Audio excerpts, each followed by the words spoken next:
Go into the world and tell every man that you meet, there is a man on the cross.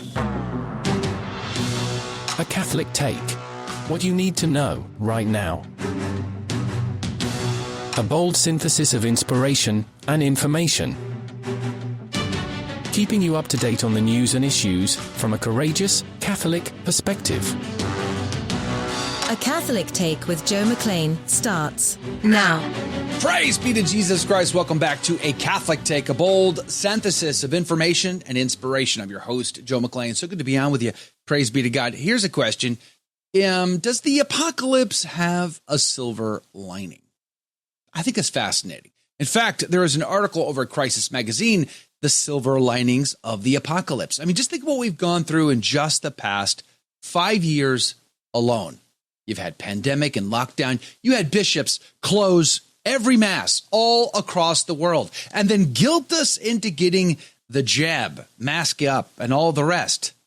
And think about that. Is there anything good that could be said? Any lessons learned?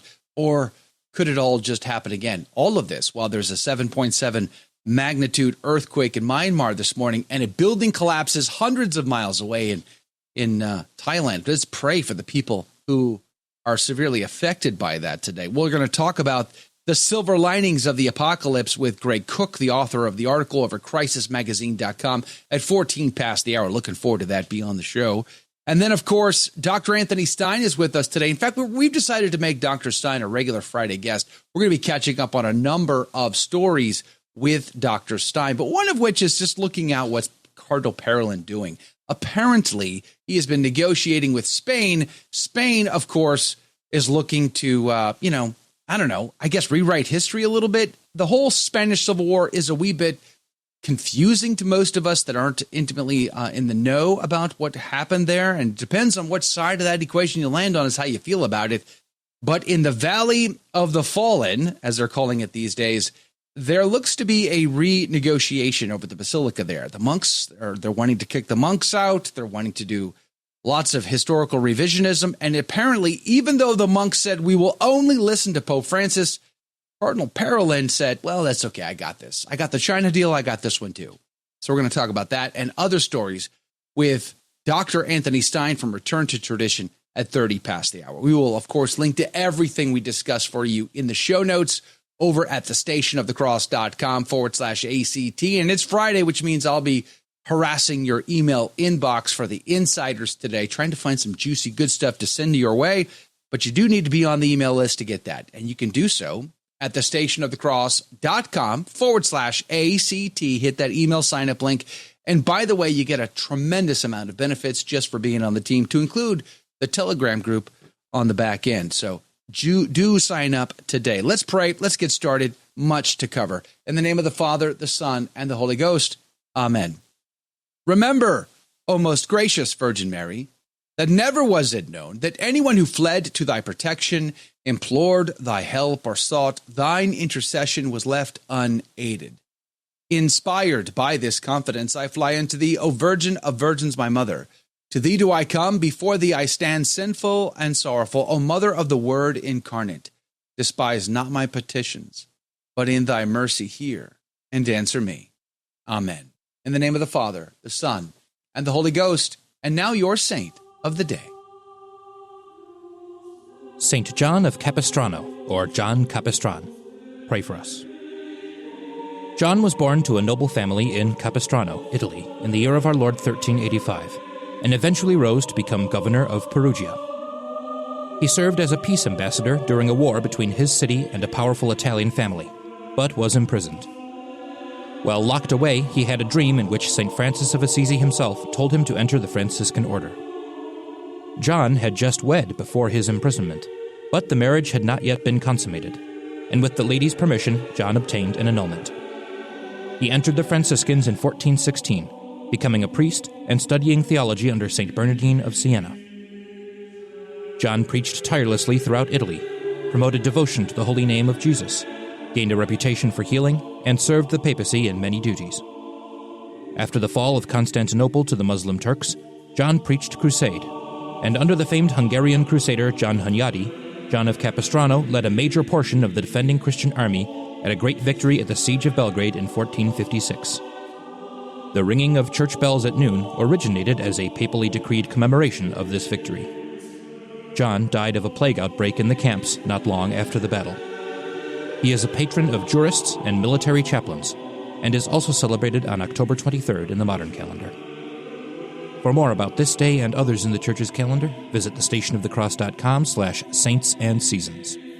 St. John of Capistrano, pray for us. And now your headline news. Catholic News Agency reports assisted dying bill in the UK could be delayed as much as 2029. This is good news indeed, praise be to God. A parliamentary bill that would unleash medically assisted suicide on England and Wales might not be implemented for another 4 years amid a growing climate of concern about the viability of such a system. According to several UK publications, the future of the legislation looks uncertain following amendments to the proposed legislation. Let's pray it never happens. LifeSite News reports Mel Gibson's Resurrection of the Christ begins filming in August. The much-anticipated sequel to Mel Gibson's 2004 film The Passion of the Christ is scheduled to begin filming in August, with Jim Caviezel returning to his role as Jesus. In an interview, the CEO of Sina Sita Studios announced that the filming of The Resurrection of the Christ will begin at their Rome-based studios. However, some of the filming will take place in the ancient southern Italian town of Mattarella and other rural locations in southern Italy. Maya Morgenstern, who played Our Lady, and Francesco Di Vito, who played St. Peter, will also be in the new production. Katholisch has reported Catholic Church in Germany loses more than 320,000 members. Let that sink in. The Catholic Church in Germany lost 321,611 members just last year. This, according to stats released by the German Bishops' Conference in Bonn on Thursday. According to the figures, Catholics in Germany make up 23.7% of the total population. In 2023, they lost more than 402,000. In 2022, they lost more than 520,000 Catholics leaving the church. Bishop Georg Batzing of Limburg urged, quote, "The good news hasn't diminished, but it must be brought to people in a different, incredible way. Therefore, new paths, courageous steps, and above all, the firm will to orient oneself to reality are needed." Close quote. I couldn't agree more, Bishop. You should orient yourself to the reality of the hemorrhaging of Catholics in your country. And maybe, just maybe, stop with all of the inventions. Just my thoughts.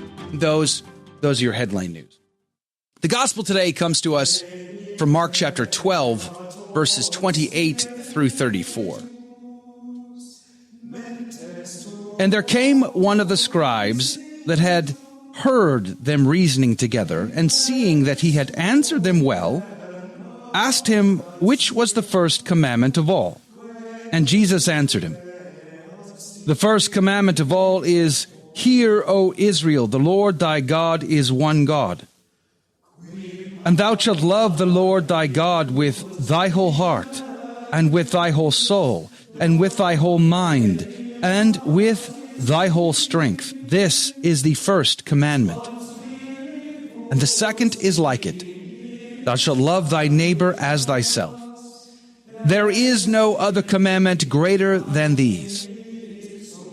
And the scribe said to him, "Well, Master, thou hast said in truth that there is one God, and there is no other besides him, and that he should be loved with the whole heart, with the whole understanding, and with the whole soul, and with thy whole strength.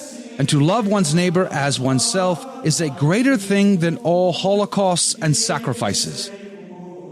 And Jesus, seeing that he had answered wisely, said to him, "Thou art not far from the kingdom of God." And no man after that durst ask him any questions. The Gospel of the Lord. Laus tibi Christi.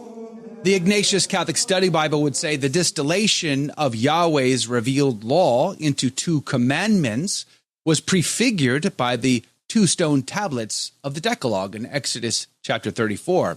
It goes on to say the sacrificial system as managed by the Levitical priesthood was not part of the Mosaic covenant in Exodus 19 through 24, but was imposed upon the Israelites after they worshiped the golden calf in Exodus 32. Originally, the Mosaic covenant was to consist only of the 10 commandments, Deuteronomy 5:22 or Jeremiah 7:22, and a single sacrificial ceremony where Israelites would renounce idolatry once and for all by slaughtering the very animals they had begun to worship in Egypt.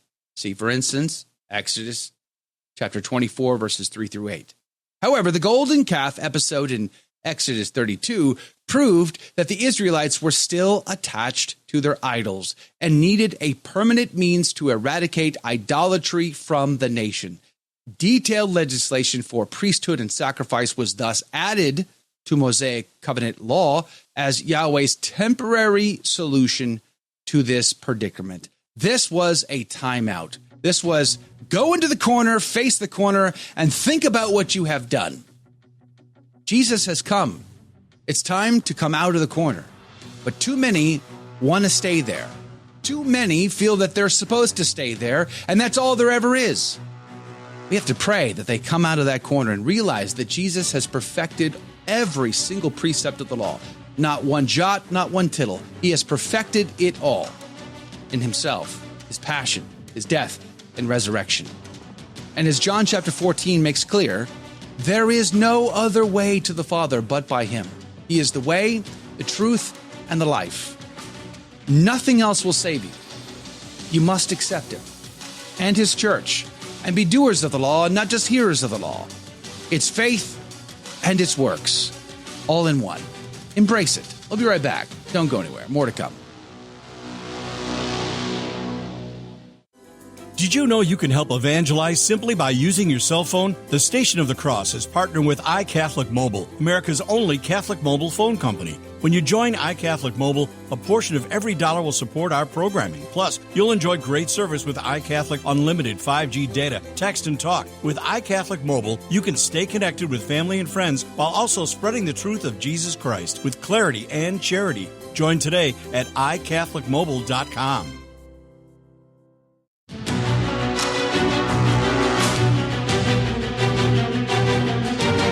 Praise be to Jesus Christ. Welcome back to A Catholic Take, a bold synthesis of information and inspiration. I'm your host, Joe McLean. So good to be on with you. Praise be to God.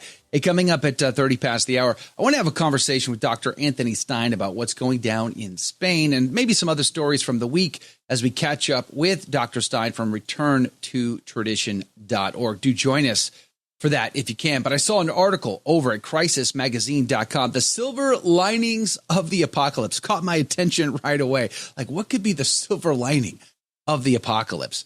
And Greg Cook, the author of the article, joins us this morning to discuss it. Good morning to you, Greg. Thank you for your time. Thanks for having me, Joe. Let's talk about this, the silver linings of the apocalypse. And what I liked about your article most was it reminded me, I guess I didn't want to be reminded, but I got reminded nonetheless of what's been going on and what we've been going through for the past 5 years.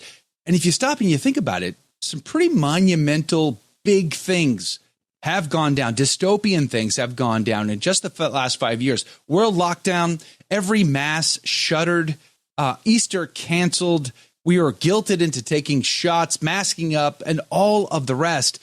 I don't think we've recovered from that, but you are seeing some positives in it. Tell me about it.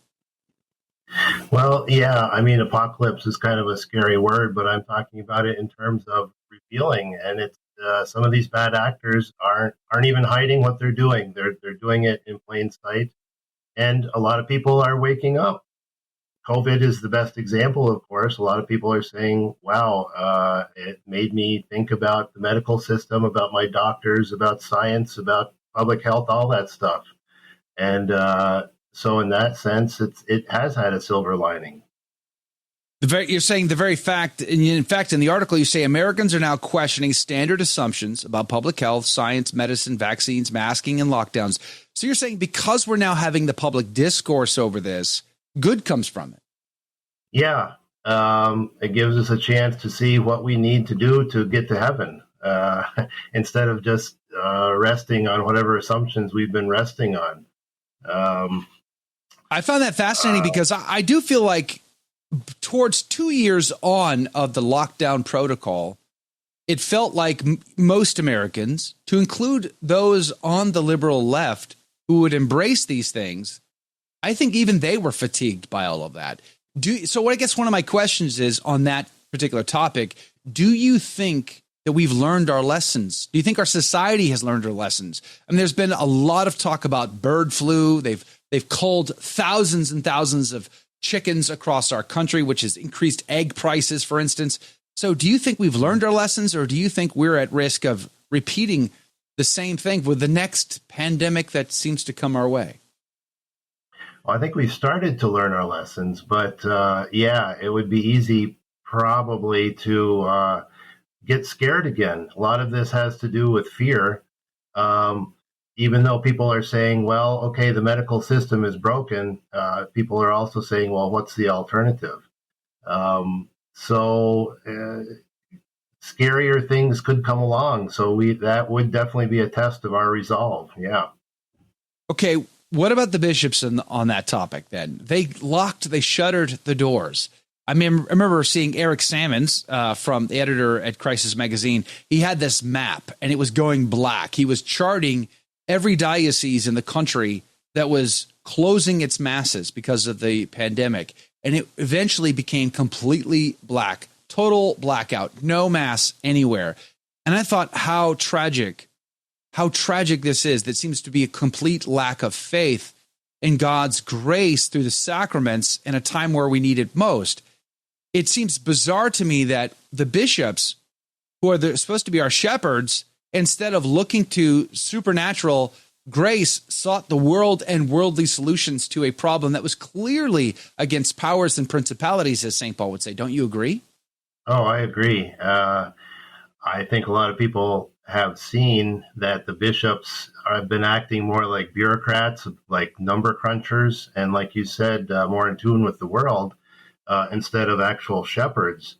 And so I'm not very confident that the bishops have learned their lesson. And I think especially because the bishops have seen the thunderbolts coming from Rome, in the case of Bishop Strickland and the bishop from Puerto Rico, they see that somebody who does speak up can get knocked down pretty fast.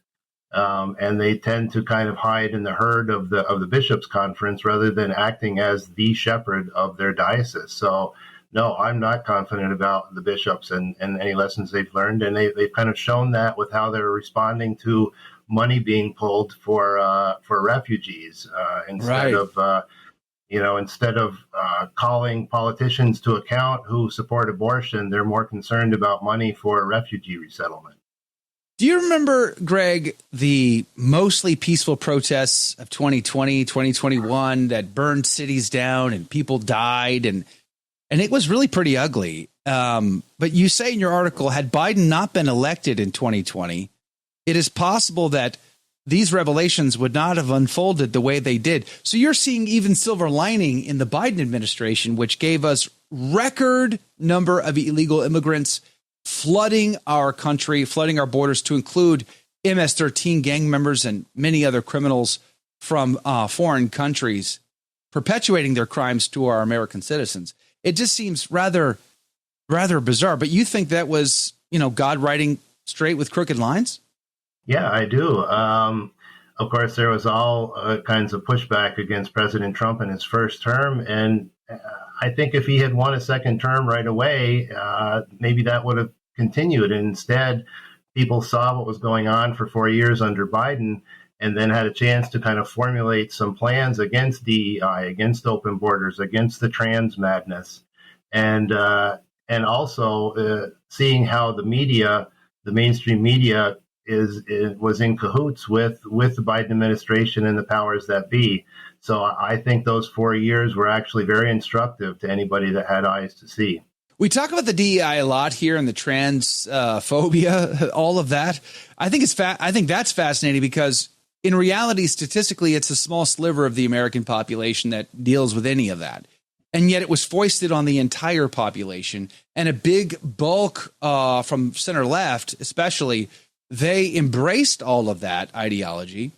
And then, of course, now with under the second Trump administration, it seems to be, curtailed. But do you think that Americans in general, those that don't suffer from gender dysphoria or other issues, do you think the general American public is ready to move on from that? Or in 4 years from now, the pendulum swings in the opposite direction, we get another administration and it just all comes roaring back? Well, yeah, there's always that danger, I suppose. But I do think people are kind of fed up now with having these issues kind of thrust down their throats. I think they're just tired of that. I think they're tired of, I know I am, tired of looking at everything through political lens.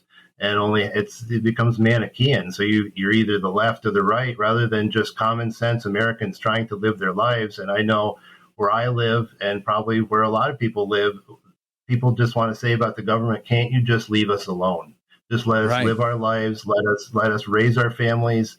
Let us worship our God as we want, and just stop trying to force all of this stuff on us. So I think there is a lot of fatigue.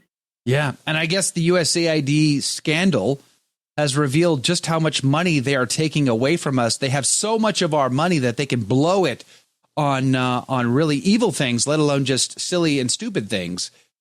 Maybe they should stop taking so much of our money. Maybe they can afford to take less and still run the government if all the bloat goes away. But then let's get to Pope Francis, because you say in your article, under Pope Francis, opponents of the church teaching have come out in the open. Jesuit Father James Martin has made support for homosexuality his primary mission. Archbishop Vincenzo Paglia has been publicly endorsing assisted suicide while making a mangle of the church's moral authority. And the notorious would-be artist Father Marco Rupnik has been exposed as a serial abuser, though he has not been removed from priestly state. I mean, I would have worded it way worse than you did, Greg, to be honest with you. Rupnik gets to still travel the country. He still gets to make artwork. He gets protected by powerful cardinals. They just took over another convent, kicking out the nuns and giving it to him and his former Jesuit buddies, while Bishop Strickland goes into exile, essentially, and removed from his see. It's a dystopian form of lopsided justice that we see in under this pontificate. And it seems like Cardinal Parolin is running the show while Pope Francis hangs on the balance of his life. But yet you're seeing a silver lining in that too.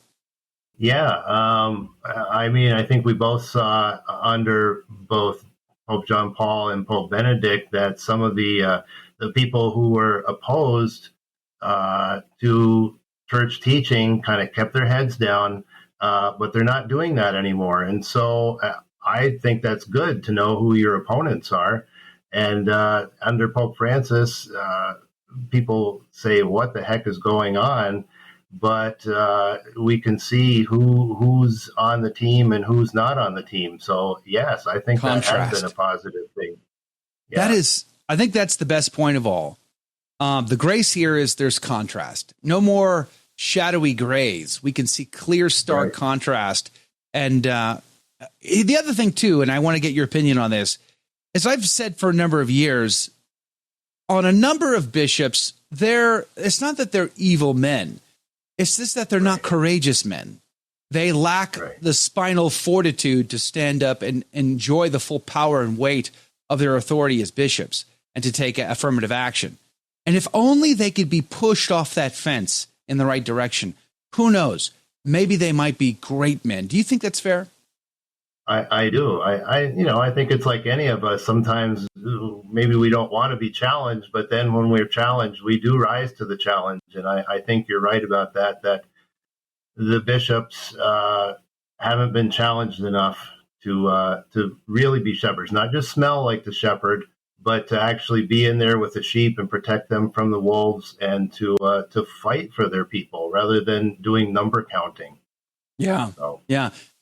And then, of course, as we're running out of time here, your article sort of ends with the whole Israel conflict.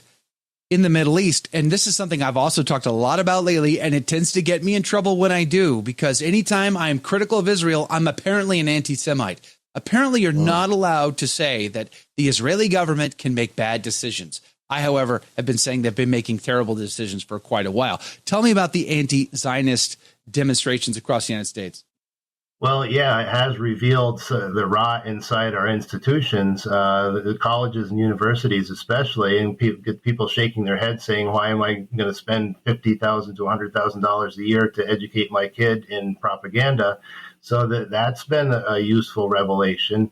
But our assumptions about anti-Semitism are being scrutinized now, and I think that's a good thing. So, yeah. I think they are trying to use it against us, in my opinion. But I want to encourage everyone to check out this article, The Silver Linings of the Apocalypse, over at crisismagazine.com. Crisismagazine.com. Greg Cook, thank you for being on with us and sharing this with us and discussing it. I appreciate it. God bless you, my friend. Look forward to having you back soon. Look forward to reading your next article. Again, crisismagazine.com. Coming up after the break, though, Dr. Anthony Stine is going to be our guest. We're going to make him a regular on Fridays. I'm looking forward to this. We're going to catch up on the week's stories. He's been covering quite a bit over at returntotradition.org. But one of the stories that I want to discuss today is Cardinal Parolin, who only visited the Pope 3 times, but apparently has been wheeling and dealing with Spain in the background. He did so well in China, right? More on that next. Don't go anywhere.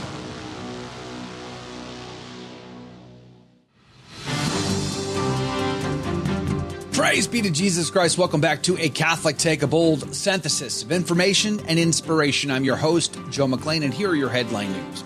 Just the News reports Health and Human Services to cut 10,000 jobs. The Department of Health and Human Services yesterday announced it will cut 10,000 jobs as the agency undergoes a reconstruction plan. The workforce will drop from 82,000 to 62,000 positions.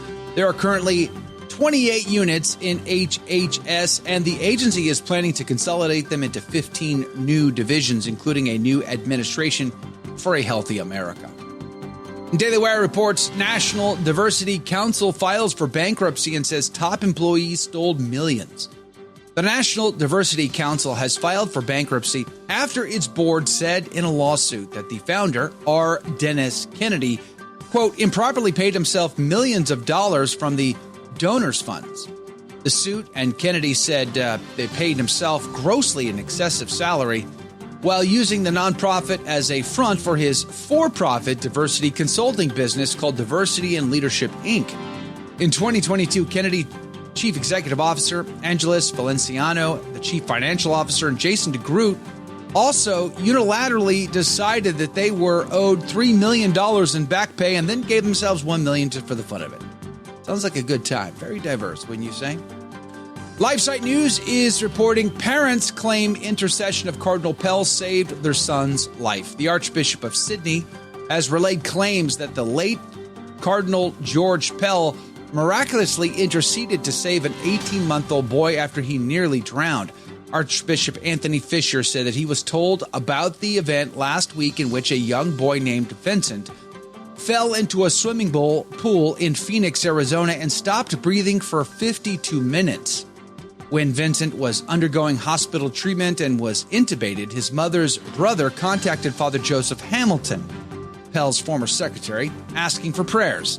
The young boy reportedly spent 10 days in the hospital and was discharged only recently. And those are your headline news. Dr. Anthony Stine from returntotradition.org joins us this morning. I think we want to get him on every Friday if possible. Good morning to you, Dr. Stine. Good to have you on the team. Good morning. I hope this entertaining week in the church has treated you well. That's right. At least we don't live in boring times, right? Like there's always something to talk about. There was a number of stories that you reported on over at Return to Tradition. I want to get into some of those and maybe get your hot takes on the top of the list. But I also want to ask you about Cardinal Parolin and the story coming out of Spain, and get your take on that to see if you're interested. Let's start with your list. What do you think your favorites were for the week? I think possibly the story I covered this morning, which was the Jesuits doing the right thing about Marco Rupnik. Yeah. And the Vatican it was like traveling in a time machine almost back to when the Jesuits were the sons of St. Ignatius of Loyola, because for those who don't know, the Jesuits expelled Marco Rupnik from their order, and they got criticized for it because it allowed them to get incarnated by the Vatican. But you forget that if a religious order expels you for being a predator, the natural reaction from Rome should be, hey, why don't you come hang out in the Vatican for us? We have this nice little cozy little room for you. You'll get your due process rights, but you're not leaving. You're not going anywhere unsupervised while we go through this. But instead, he got incarnated in his home country. And so the Jesuits recently said, hey, you know what we're going to do is we're going to start doing things like reparations for this. And we're going to work with the victims of his. I don't know about you, Joe. I can't describe the things he did in any detail because they're just they're not just violent and disgusting and impure and immodest and everything else. And it's not merely because of the scandal that would be caused, but I can literally not bring myself to verbalize in any detail the actual things he did involving mass implements. I just can't. It's just diabolic. It's beyond anything that a normal person should be able to even say. Like, I don't know how the writers of the news articles managed to describe it. And still they use his artwork, Dr. Stine. They're still using and promoting his artwork and justifying it. I don't feel like there's not only was it, I believe, empirically ugly artwork to begin with, but when you add the fact that there's this diabolical layer to it, I don't believe any chapel, any church, any organization on planet Earth should want to keep his artwork anywhere near them. You would think, but apparently some cathedral directors and some parishes and others have said, well, the cost is too high to get rid of it, or it's not, people aren't bothered by it that much. They can separate the artist from the art or whatever. Okay. If this was Maciel, would you have said the same thing? Right. Yeah. Yeah. I mean, exactly. Nobody defends Maciel. Literally nobody defends that guy. Right. I've never met that person other than maybe some still, for some reason, priests who are still legionaries of Christ will. Well, how many men walked away from their vocations after that scandal broke? Right. And in the same way here you had with Rupnik, because he was, in addition to making some really tacky and some have said diabolically inspired art, if you actually really go into the imagery he uses in his art. Yeah. He was also the spiritual director and the head essentially of an order of religious women, the women he preyed upon. And a lot of them left their vocations afterwards. Do you blame them at all? No, not really. I don't think abandoning a vocation is ever good, but you understand why they would make that decision, especially after their pleas fell on deaf ears for 35 years, 40 years. That's how far back this goes. Well, decimating religious orders has been the order of the day since Francis took the chair back in 2013. That was one of the first things that his Vatican Curia did, was start to decimate religious orders, especially religious orders that were more traditionally minded. The Franciscan Friars of the Immaculate and their associated female side of the organization in particular. The Dictator Pope book details that in graphic detail, I would argue. So, I mean, I guess from that perspective, the pontificate currently was like, well, Rupnik's really kind of on the team. So guess why he's being protected? I don't know, but the whole thing reminds me of what I call the Vigano John Paul II Benedict XVI report, which was the Vatican's official response to Archbishop Vigano's accusations about Ted McCarrick. They called it the McCarrick report, but they painted Pope Francis to be like the big hero of the story and blamed squarely John Paul II, Benedict XVI, and Archbishop Vigano. And as I mentioned this morning in my stream, afterwards, you had a lot of these surrogates for Pope Francis saying, maybe in the future we should wait 40 or 50 years to canonize popes, exactly, what it used to be. Yes. In an astonishing attack on papal infallibility and magisterial authority, because after all, never strictly speaking formally defined as an act of papal infallibility. If a pope says this person is in heaven and can hear your prayers and intercede for you before the throne of God, you'd think that would be an act of papal infallibility. And so these guys then attacked papal infallibility by throwing the responsibility for Ted McCarrick squarely at the feet of the recently canonized John Paul II. I mean, this was 2019 when they did this.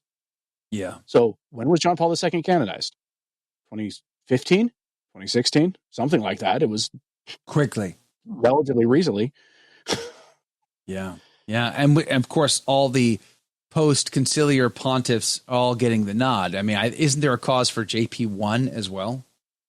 There is. That's because they're politically and rather nakedly just canonizing the council. That's what they're doing. You know, a lot of this reporting I've been doing this week, looking at some of these stories, like the whole, fake female lady at the Oscar Romero anniversary down in San Salvador.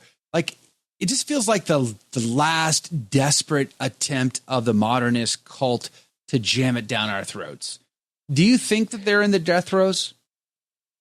I think they know they could be, but it all depends on how the conclave goes. The one that we know is coming sometime in the not terribly distant future. Not to be ghoulish about this, but men of Francis's age with his complications and the things he goes through don't stick around for very long. And there's why you have pressure for them on him to get to resign. That's what they want because they think they have a better chance. Now, a big curveball in all of this, because we don't know what happens behind closed doors at the conclave, but we've gotten general ideas that they talk about big pressing issues facing the church. And some laity are now suing via the canonical courts 6 of the most likely types of cardinals to keep going with Francis's work. And they've accused them of hiding predator priests, covering that up. So that's going to definitely be a subject of discussion if a conclave happens anytime soon. And the case is being handled by Cardinal Pietro Parolin, the one that everybody seems to think is the most capable of becoming John the 24th is the name that he'd likely take. Ouch. How we know he would take that name, by the way, is because he's not being that subtle about this. And Parolin would be a nightmare. Not to mention that all the people who love Catholic prophecy would just be doing cartwheels because now you'd have a Pope Peter, basically. Peter the Roman. He's an Italian named Peter. We live in interesting times. Build a bomb shelter at that point. That's right. That's right. Get your purple scapulars today. Link below. I don't actually have a link. I'm just teasing. But I got to tell you, there's another story about Parolin that came up that I was looking at this morning. I don't know if you follow this or not, but Catholic, they actually reported on a whole scandal going on in Spain. Now, when it comes to the Spanish Civil War, it seems very complicated. I've even talked to Father Charles Murr about it, who lives in Spain, to help me better understand it. And he's like, it just really depends on what side of that equation you fall, because you might be a good Catholic, but your family was harmed by this side or the other side. And so your loyalties can really vary. Well, the Valley of the Fallen, which is what they're calling it these days, is at the heart of a new, fresh Spanish Civil War scandal where Franco had all of these people buried and a monument built and a basilica, and the Benedictine monks have been in charge of it ever since. Well, now they want to kick the monks out and take it over and then really rewrite the history. They don't like Franco. So that's what they're trying to do. Mm-hmm. Well, the monks are like, we will only listen to the Pope. Cardinal Parolin's like, nah, we don't need to bother the Pope. He's not feeling well. Don't worry. I've got this. We'll negotiate. So he's been negotiating with Spain on the back end this whole time, and we all know how well he did with China. Some are saying he's selling them down the river. Have you heard this story? Only a little bit. It's one of those I'm going to look into in more detail for to cover. It's convoluted. Like I don't know how to make heads or tails of it all sometimes, because like, who are the good guys and who are the bad guys? It feels very gray when you talk about the Spanish Civil War. Well, if you're coming out against the church and wanting to strip public monuments to the faith from the public sphere in Spain, I don't think you're the good guy in the story. Right. I tend to have zero tolerance for or any sympathy, no sympathy whatsoever for the socialist side in that conflict and their spiritual children. And I've encountered them in life since then, many times actually. I worked with a girl in a in grad school who was from Spain and was mortified when she found out I was Catholic. Really? Oh yeah. Oh, the hatred runs deep there. It's massive. And Oh, wow. Franco, I mean, I understand why a lot of young Western right wingers like Franco. You get some of them who are well read, candidly talking, and some of them say, "Look, we want to prevent that kind of thing having to happen anywhere else." An interesting book you want to read, by the way, if you ever want to know why George Orwell became very cynical about socialism later in life, because he was a full-throated socialist until he went to Spain to shoot a fascist. And then he discovered that his real enemy there wasn't the fascists, it was the communists. It was Antifa, literally Antifa, and the Soviet Union that were his big enemies. Homage to Catalonia is a fascinating book to read. Then how do you explain all those wonderful, beautiful passion pageantry parades that they have? They're just amazing, yet there's vitriol towards the Catholic faith. That is mind-boggling to me. Hey, that music means we're at a break. 2 minutes. We're going to be right back. More conversation. In fact, there's another story that you reported on, Dr. Stine, that I am very curious about. Over at Catholic, Association of Victims of Abuse files charges against 6 cardinals. This is interesting. Is this pulling out the wild card and trying to make a play right before a new conclave? Dr. Anthony Stine from returntotradition.org is going to weigh in on that and more coming up after the break. Don't go anywhere. We'll be right back. Share us with a friend.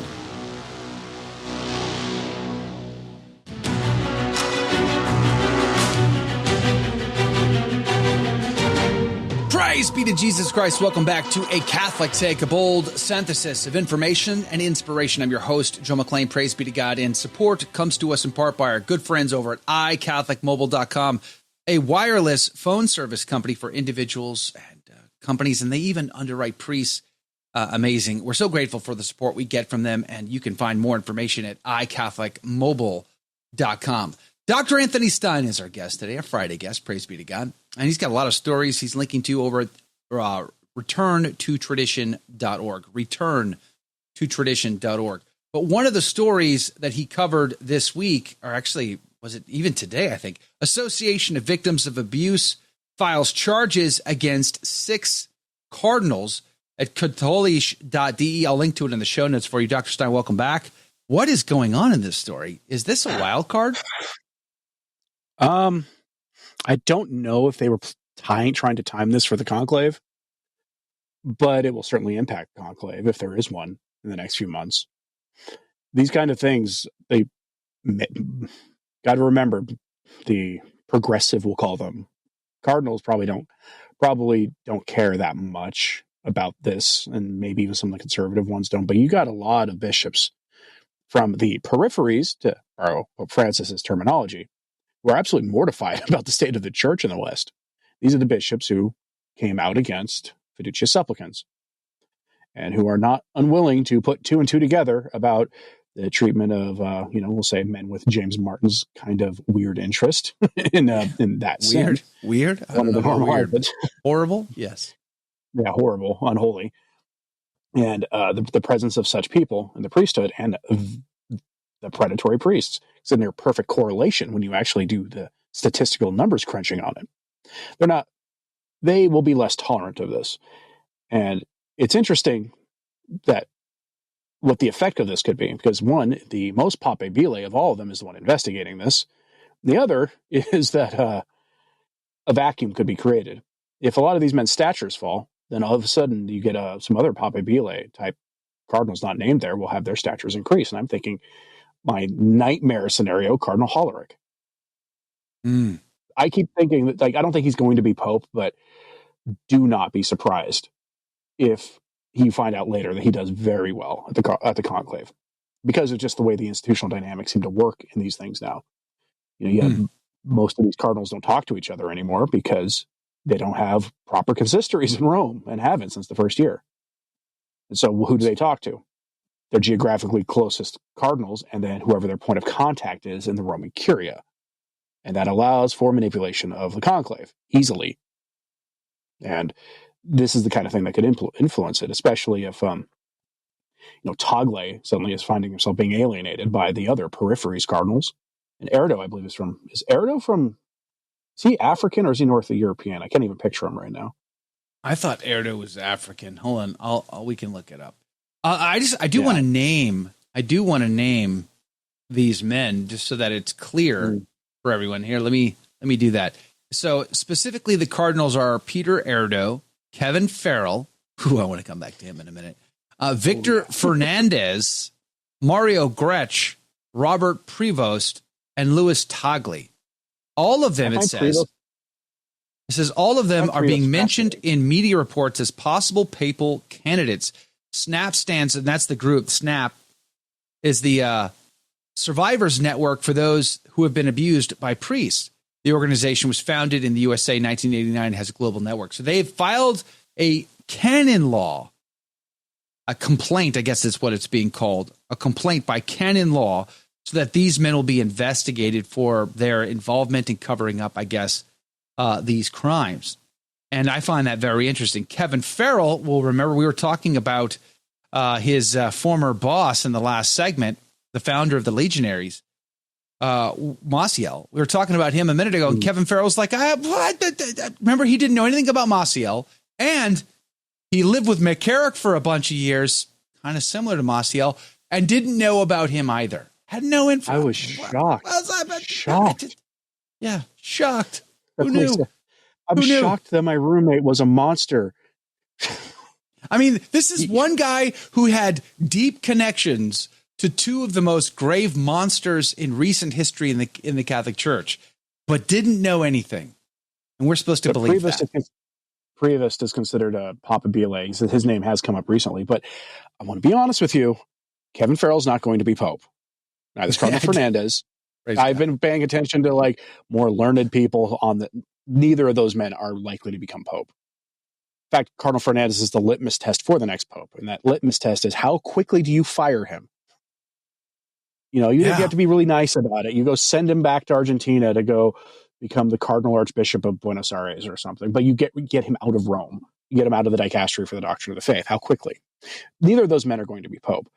I am skeptical that American is going to be Pope while the United States is a geopolitical power, especially not the Trump years, unless Cardinal McElroy wins the conclave, which, I mean, at that point, just... It's over. It's over. Put a fork in it. The Lord is coming back. It's going to be done. Here's the thing, though, and I've talked to Father Charles Murr about this before, and he tells me, listen, Joe, you're so naive, Joe. You always promote your enemies. Because I would always ask him, hey, if they know that Bugnini was a bad guy, why promote him? Why not fire him? That's not how you do business at the Vatican. They never have, apparently. So if you were Pope, I'd fire these guys. I'd laicize all these men. They'd be gone. They wouldn't be around anymore. But we still continually see, no matter who gets the chair, we just see them being promoted. Benedict XVI, he not only promoted, but also kept all kinds of men that were around that had bad reputations. Why? Why would we do that? Keep your enemies closer, I guess, right? But the problem laicize them, and they now are powerless. I mean, the Vatican has a dungeon, doesn't it? I mean, does it? Start like aiding and abetting in predatory behavior against seminarians, which is what I would say somebody could make a case against Farrell. Probably warrants time in a dungeon somewhere, even if it's a modernized dungeon with all modern amenities to make it so it's in keeping with the European Union standards on such things. Fine, whatever, but keep them away from people, because either they do the bad thing themselves and we haven't found out about it, or at the very least they're big with the people who do the bad thing, and maybe we should take note of this. Yeah, but you're going to see either this will be dismissed outright. I mean, it could very well be dismissed outright, or if you want to be really cynical here and just talk about this in terms of worldly power politics, you have Cardinal Pietro Parolin, who is actively, according to all credible reports, actively campaigning to be Pope behind the scenes right now, getting votes as we speak. And his rivals for that post, for his faction's essentially nomination, are now charged with this stuff. let's get real Game of Thrones or West Wing here. And he sits down with them privately and says, if a conclave happens soon, you will withdraw your support and you will support me. Oof. It's extremely cynical, isn't it? Power politics. And for those who think that's a really cynical way of looking at things, read up on how conclaves in the last half century have been rumored to go, and you will see why I'm very cynical about this. Let me throw another log on with seconds on the clock here on the radio side of our conversation. There was another report out this week that the Vatican continues to stay in the red financially, tens of millions of dollars in the hole every year, year after year. They are financially struggling. How much will that play in the conclave? Whoever gets elected has to do a financial reform of the Curia. I think that combined with Catholic Charities and USAID scandal is going to play big. If a conclave happens in the next 3 years, Donald Trump's going to be there too. Not in person, but he's going to bloom over it because the U.S. and Germany are the biggest funders of the Vatican. Dr. Anthony Stine, I appreciate having you on to give us the terrible stories for the week. Maybe we should rename it. ReturnToTradition.org is his website. Check it out. We'll put a link to it in the show notes. We'll go into the after show and continue the conversation with you. So if you want to chime in with your thoughts, what you think about anything we discussed in the program today, you got to do that on the website or on the live video feeds. thestationofthecross.com/ACT. Don't forget to sign up to the email list. It's Friday. I'll harass your inbox later with goodies, and you get access to the private Telegram group and all the benefits by signing up to the email at thestationofthecross.com/ACT. See you Monday. God love you. Download the app to take our programming with you wherever you go. Hear what listeners are saying about the regularly updated iCatholic Radio app. The programs on iCatholic Radio are uplifting, educational, and have served to deepen my faith as a Catholic. Thank you for this amazing station. Download the free iCatholic Radio app in your Android or Apple store today. Please consider giving us a 5-star review or telling a friend about it. And we're back. Welcome to the Aftershow, everyone. Happy Friday. Happy Friday. Apparently, Sci-Fi is just missing Jay because he went all full caps lock on us over on Rumble, apparently. So. It wasn't full caps lock because he had lowercase intro letters. Well, he's not quite fully transformed into Jay. He's just mostly there. Would you mind making room for Dr. Stine on your screen, Joe? Oh, please? Of course. Sorry. Mea culpa. There we go. So was that person yelling at you on Rumble, or were they just typing everything in all caps? Because I get that on Rumble too all the time, where people will just say a normal comment, but you read it like they're being screamed at. That's what exactly. We've had people who do that. Sci-Fi Mike clearly just accidentally had his caps lock on. Sci-Fi Mike is not a yeller. He's not a good insider. Although he's from Rochester, we like him. Praise be to God. Yeah, exactly. I'm teasing. Hey, I'm teasing. Nobody's perfect. Nobody's perfect, especially except for garbage plates. The garbage plates, yeah, that was the one thing. Eileen, good morning to you. Jane Steves wants to doge the Vatican. Yeah, we tried that. Vigano tried that. Didn't work out, did it? Pell tried that. Didn't work out, did it? Anybody who tries that, it never quite works out. But don't worry. Financial system's all set now. Nothing to see here. Move along, move along. We should all just trust the system. Karen Collins, good morning to you. Paul, our friend from Buffalo. Hello, my friend. How are you? I haven't seen you in a while. Glad to see you back. What was the name of the book Dr. Stine mentioned? You mentioned a book. Oh, that was George Orwell's Homage to Catalonia, which was his first-person account of going to Spain where he, at the time he wrote that book, he was in addition to an up-and-coming writer. This is before Animal Farm. This is before 1984, and before my favorite book of his called Keep the Aspidistra Flying, which if you want to know an explanation of that book, it's utterly fascinating. But he was, in addition to all that, was a journalist for a socialist newspaper. And they were like, hey, you want to go to Spain to report on the Civil War there? He's like, report? I want to shoot a fascist.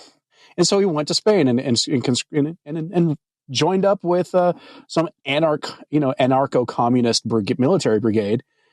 And they were out there doing their shoot the fascist thing. And suddenly they started noticing they were having a lot more problems with their so-called allies in Russia, who kept doing things like saying, hey, guys, you can't put in a communist state when you win because that'll really upset the Europeans.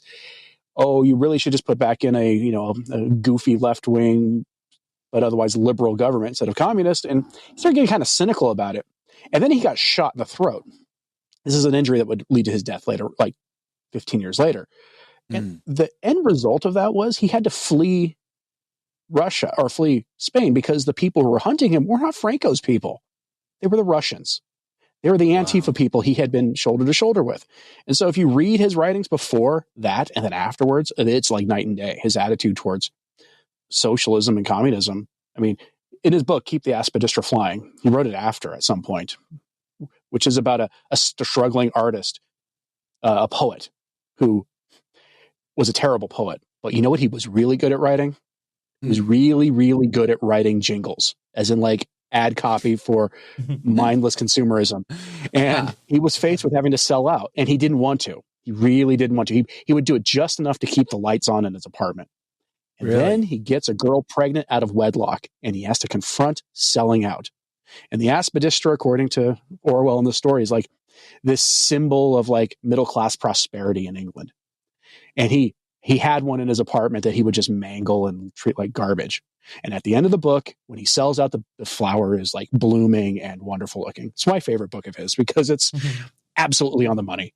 You see, how many times do you see people who are really radical, like asocially radical, you're more typically communists or would-be communists, who are like, oh yeah, suddenly I have to do things like eat. So I need to get a job with the man, and they suddenly sell out.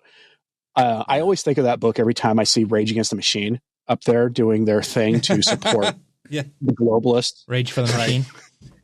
Yeah, Raging for the Machine. That's those are the guys that come to You mean to say to support free market capitalism is what you meant to say. Essentially. By free market, we mean globalism. But those are the guys I think of. And that book is so wonderful for that reason. But so when people say, oh, 1984 is not about socialism and communism, I'm like, yeah, it is. It obviously is when you read his own accounts of what happened to him in Spain. He became cynical. And as in grad school, my political theory mentor kind of lamented about George Orwell, he said that George Orwell had been disillusioned with liberalism, like classical liberalism. But he was never a socialist to begin with. He was a disillusioned classical liberal who was looking for decency and dignity. And I lament the fact that the only place he was going to find it was in faith. And he didn't go back there. That's where he would have found it. There was he's kind of a cautionary tale. There was a movie that came out, I don't know, 5, 6, 7 years ago or something. It was about Stalin starving the Ukrainians. And someone from the UK gets sent over there to see what's really going on. And he goes and he discovers it, and he gets back. And then he's telling the English people like what the truth is of the situation. And they depict George Orwell listening to this man with eager intent. He wanted to hear that the communist system was perfect and it was great. And when this guy tells him the truth about the situation, he gets really depressed about it all and so becomes disillusioned. I forget the name of that. That wouldn't surprise me. And Keep the Aspidistra Flying, there's a character who is like Orwell's stand-in. The main character is basically Orwell's stand-in for himself. But there's a character in there who is from the like petty bourgeoisie, as he calls it, essentially like a rich socialist. He actually coins the term silver spoon socialist in that book. And he's pretty much like anytime you see a politician who's clearly a socialist and they come from money and they're advocating socialism, that's what you're dealing with. And, Orwell just points a finger at that guy and says, if it really came time for your revolution, you would side with the fascist over your own people, over the own people you claim to be allied with. Again, based on what happened to him in Spain. 100% right. 100% right. Mountains of Elysium says, make this a movie. Pray hard, McLean. And Stine fight against enemy infiltration of the church. But which cardinal will be Hans Gruber? Georg Batzing? Would he be Georg Batzing? Would be Hans Gruber? No, Batzing is not. He's not villain enough. He's not, and he's like middle management villain. he's more like the bad guy in Office Space than he is. You'd have to make him Parolin, but Parolin is not German, so you got an Italian playing a German. How's that accent going to work out? I don't know. Walter Casper, more likely, but he's too old. Yeah, he's too old. So I guess we got to go with Parolin on that then. Mountains of Elysium. Good morning to you, though. Rob from the Flying Tigers. In the CIA, we call them parlor Marxists. Mm-hmm. How do you feel about those JFK files, Rob? How's the CIA looking now?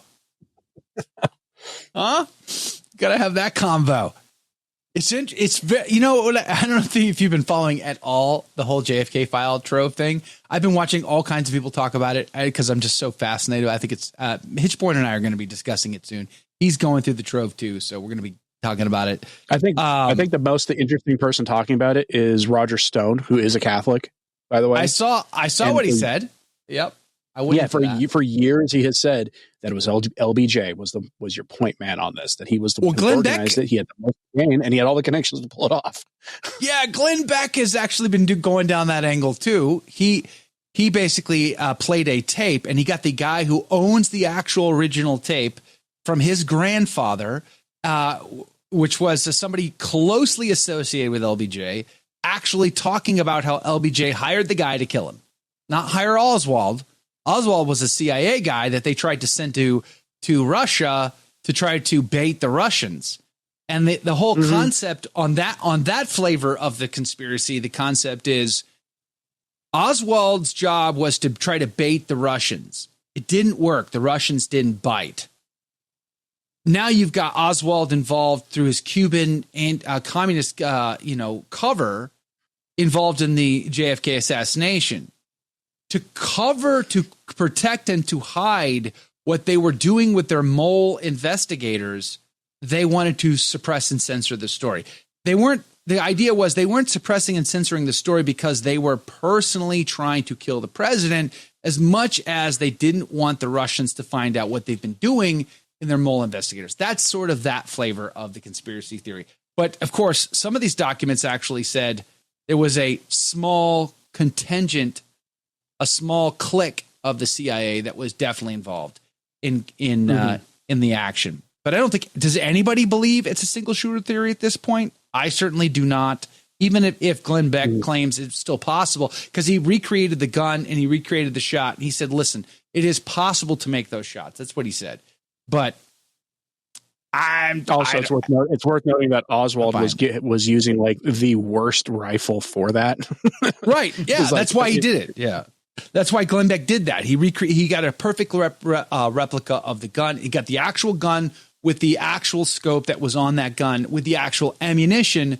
And he recreated the shots just to see if it's possible. And it's a terrible gun.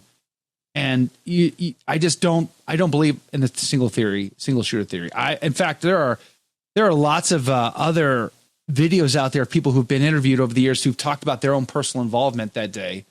And when you listen and watch their body language. They could still be lying to us, but their body language is in perfect sync with what they're saying, which means they 100% believe what they say. May not be true, but they still believe what they say.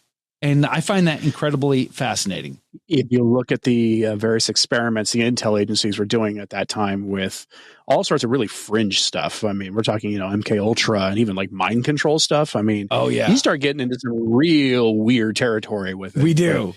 Yes. And Rob's reminding us of that right now, actually. It's not implausible that a lot of the people there were subject to some of that stuff beforehand. So they fully believe the lie they're telling because it's the truth as they know it. Yeah, exactly. Remember, lying is an act of the will. Somebody repeats a lie to you and they believe it. They're not lying to you. They're just wrong.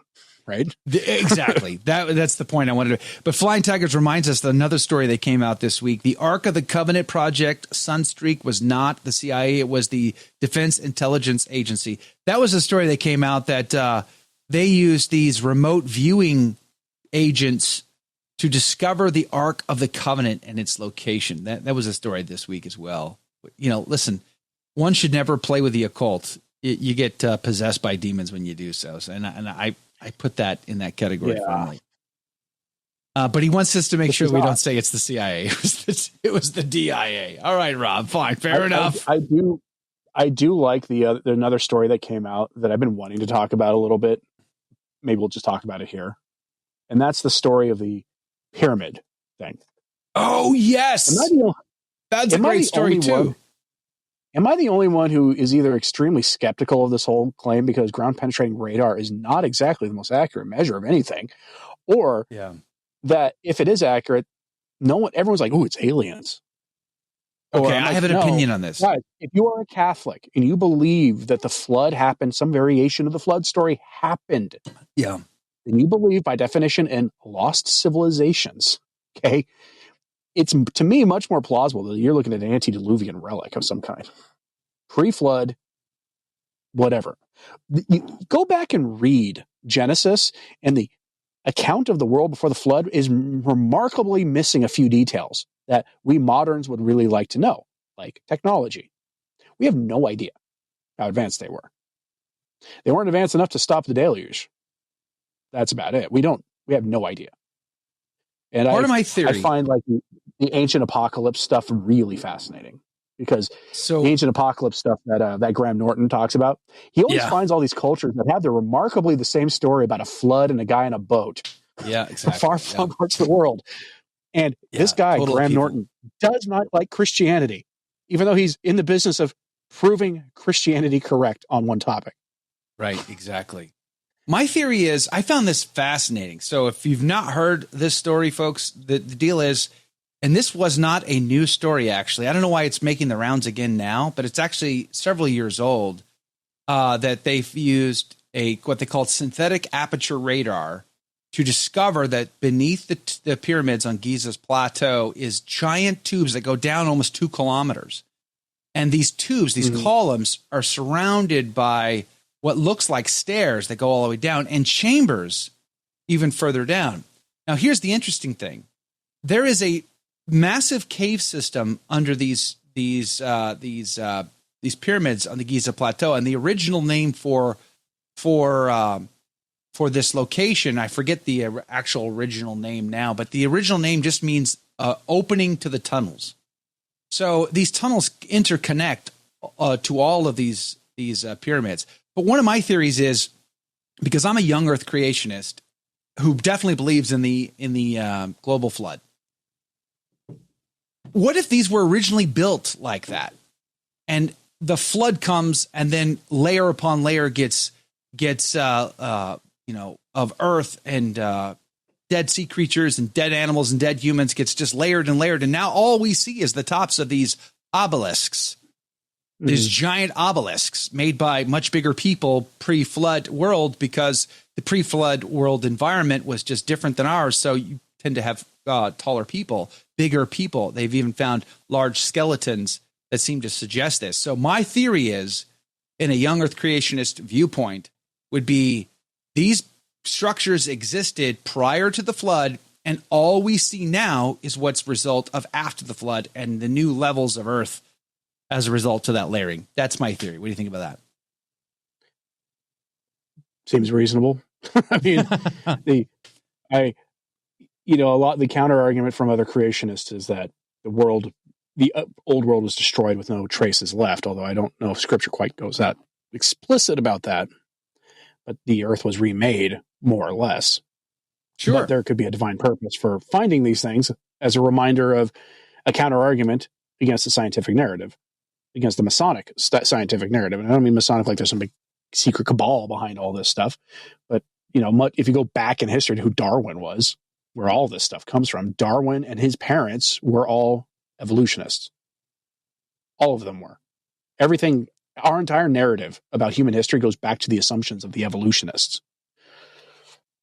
And when you have some evidence to show you that, hey, maybe the official story isn't right, here it is, lost human civilization. And there's a lot of relics out in the ocean. I don't know if you know this. Columns and things from lost cities out in the ocean. Exactly. Well beyond where the waterline was in any time in recent recorded history. So again, there's more to what we're being told. Throat there? Yeah, I was just clearing my throat in an Atlantean manner. In an Atlantean manner, you say. Okay. No, if you haven't seen Ancient Apocalypse, it requires you to have Netflix to see it. But it might be worth your time if you have Netflix to watch that. I Just should because look it up. this is somebody who goes to all these places and points out just how much older they are than the official scientific narrative. Yeah. And it gets real interesting real quick. Now, he's basing his dating on the same dating everybody else uses. So you may have a problem with the dating method, but by any scale that you would choose to measure this by, his findings don't line up with the official narrative. It's just fascinating. And they got a season 2 coming. And so I'm very interested to see what that's going to be like. Even though there is the St. Maximilian Kolbe Center it's called for creation, if I'm not mistaken about that. But so that's the only real Catholic entity that exists that's trying to do some education in this space.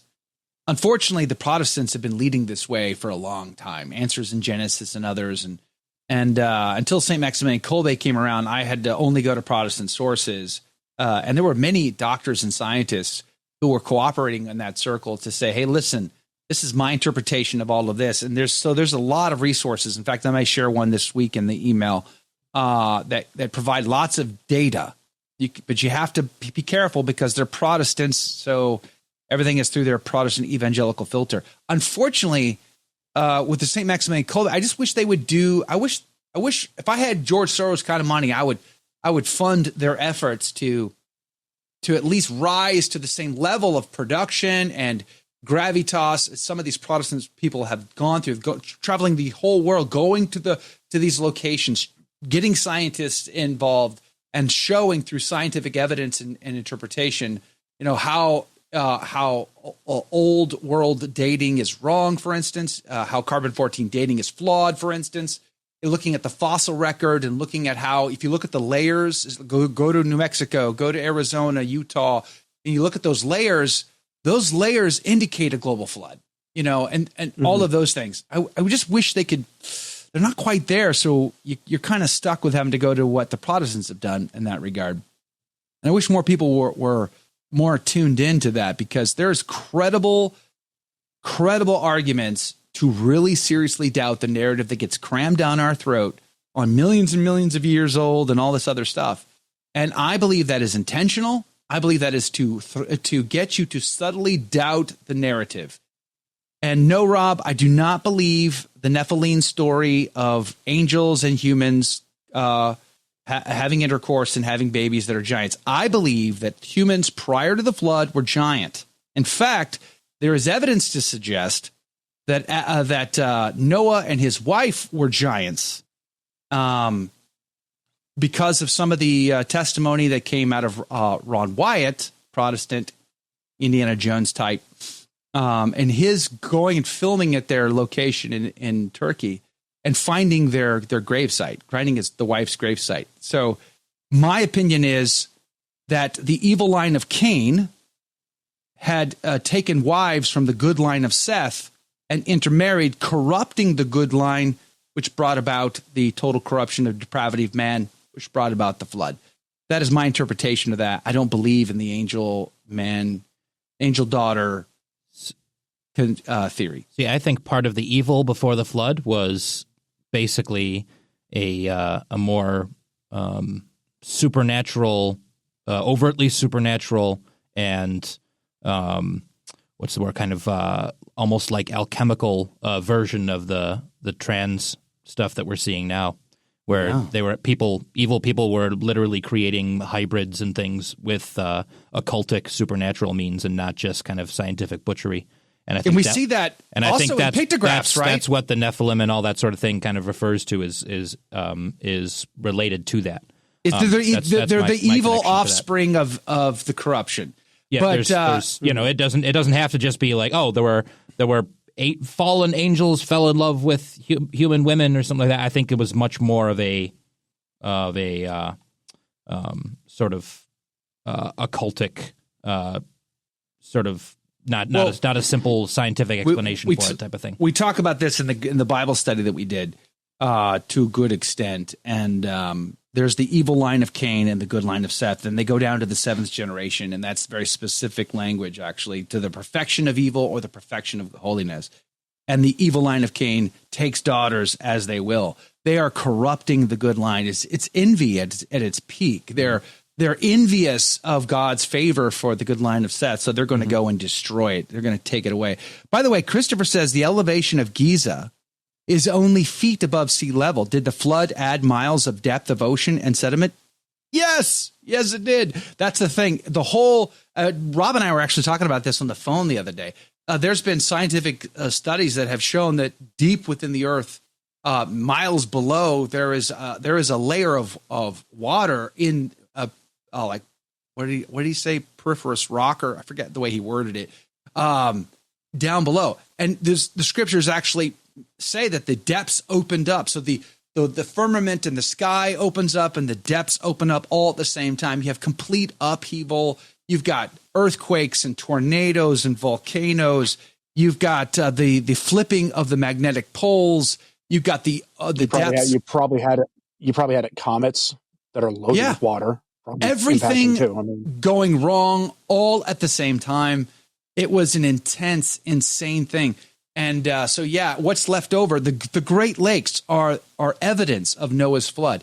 The fact that the oceans are at the level they are today are evidence of the Noah's flood. The water that exists today is the evidence of Noah's flood. So it's very possible that the elevation changed drastically due to those layers. And that's part of the thing too. These geologists look at these layers, at least the ones that are trying to be honest, that don't buy into the evolutionist millions of year theory stuff, are saying it's clear that this was laid down very quickly, very quickly. I just find the whole thing utterly fascinating. Sci-Fi says, I'm suspicious of some of Ron White's discoveries. I think you should be of Ron White's discoveries. I agree. I too am suspicious. And that's why I say I would love to see Catholics go into that space and do the proper investigations, but from a perspective that says we should question the narrative. That's my thing. Like I wonder why there are no Catholics who go to the valley where Sodom and Gomorrah are found. Protestants go there all the time. They look at that and they say, I see structures here. I see right angles happening that shouldn't be happening in nature. They happen. That must mean there's a structure here. I find all these little sulfur balls and they go through that. But yet no Catholic tour group that I know of stops at Sodom and Gomorrah. Why? No Catholic tour group that I know of goes to the site in Saudi Arabia that has a giant stone altar with pictographs of bulls on it and a mountain at the top that has a blackened, darkened, burnt top to it. But they all go to the monastery on the Sinai Peninsula. Like, why? Go to the other place. Check it out. Tell me it's bad. Go right. Look. No one does. I find it utterly fascinating. It's on us then. Let's start building a bridge tours to go to Sodom and Gomorrah. New Ways pilgrimages. New Ways. Oh, dang. Oh. You're killing me. You're killing me, Shrek. Yikes. I don't know. Hey, speaking of declassifying, MG says, while Trump is declassifying stuff, why won't he declassify Pfizer COVID? Because that's big business and it's worse than the mafia. Are you kidding me? Big pharma. They own this world. Good luck with that one. But what do you think about why 9/11 hasn't been declassified yet either? Exactly. Why do you think, or what do you think about Milei declassifying Nazi files in Argentina or in, it's Argentina, right? Argentina. I'm pretty sure in Argentina, most of that stuff's kind of an open secret. Right. You know, if your next door neighbor's name is Zimmerman or Shoot or something, yeah. You know, the blonde-haired, blue-eyed German or guy who lives down the street. Jawohl. You know, it's kind of an open secret. It would be fascinating if some of the fringiest of the fringy theories about the people who fled to Argentina turned out to be true, and the Argentine government knew it the whole time. And for whatever reason, we're just being quiet until now. That would be fascinating. The upheaval that would happen. I mean, let's just say the intel agencies are probably very nervous right now about things. Not necessarily that, although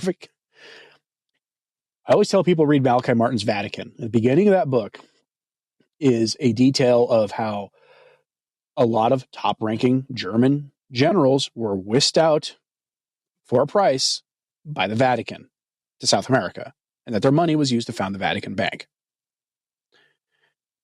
Now, I can give you a good reason why they do it. It's simple. What kind of fair trial do you think in 1945, before the trials began, they were going to get? Anybody with half a brain could tell you that a lot of these guys were not going to get a fair trial. They just weren't. There was no chance they were going to get a fair trial. And so you could reason that maybe if they make a deal saying, look, you are not going to be a public figure anymore. You're going to go be a good Argentinian, go have a family, go open up a little shop somewhere and just disappear. Go practice the faith or whatever for a price. I could see them making that deal. It'd be interesting, the consequences, if that actually turns out to be another one of those parts of fact in his book. Because he said about that book, 95% is fact and just a little bit is fiction for the narrative purposes. Lost Creole says, I've been to hidden German villages in Argentina. They check passports to enter the town. That's wild. I've never been to Argentina. I'd love to go. Patagonia looks absolutely stunning. I would love to go see it someday. Who knows? They're definitely going to find something. The question is, did Hitler, everybody wants to know whether or not Hitler actually lived there, as the theory goes, or Martin Bormann, as the story goes, he went to run the Nazis' Fourth Reich, I suppose, out of Latin America, and got a face reconstruction change. That was part of the story too. So I guess there was a lot of people who said they knew Bormann from the time. I guess hopefully we'll find out. But what happens is they release these documents, and what do we learn? Usually not a lot, to be honest. We don't, like, everybody's got, like, the JFK files.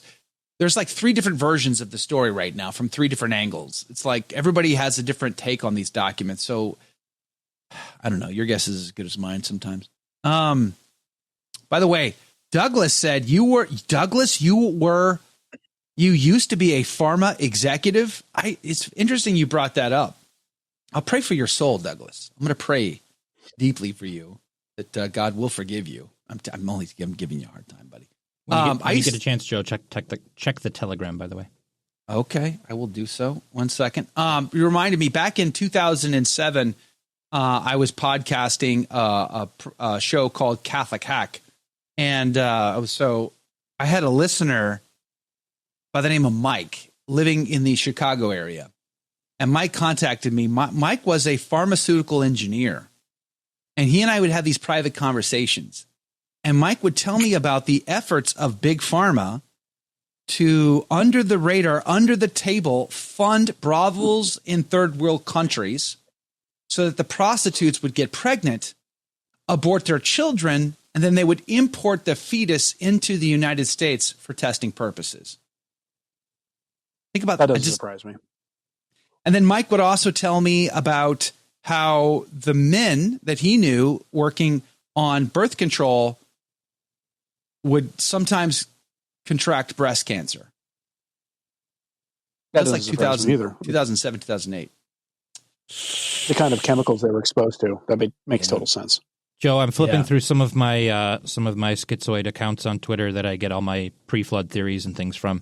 Okay. And, there is one that I found out is a person I was formerly associated with who's running it. Yeah. Because I reposted something saying, totally schizo post. I am never quitting this app. Yeah, exactly. I can't believe this app is free. Something like that, right? Yeah. An hour later, I get messages from people saying, this person who shall remain unnamed is now writing rants about you on their website. Oh, dear. Yeah. About, calling people schizo and things. I'm like, oh. That's who that is. Yeah. Well, so, but someone's making the point that the Bible says in those days and afterwards was the sons of men thing. So that implies that it was the Nephilim and not just the descendants of Cain, because there weren't any descendants of Cain left after the flood. I totally disagree, because if you take it into context, in fact, if you want, we can spend the rest of the time just talking about that. That's fine. It's fine with me. How long is the rest of the time, by the way? Yes. My kid has got an appointment in an hour.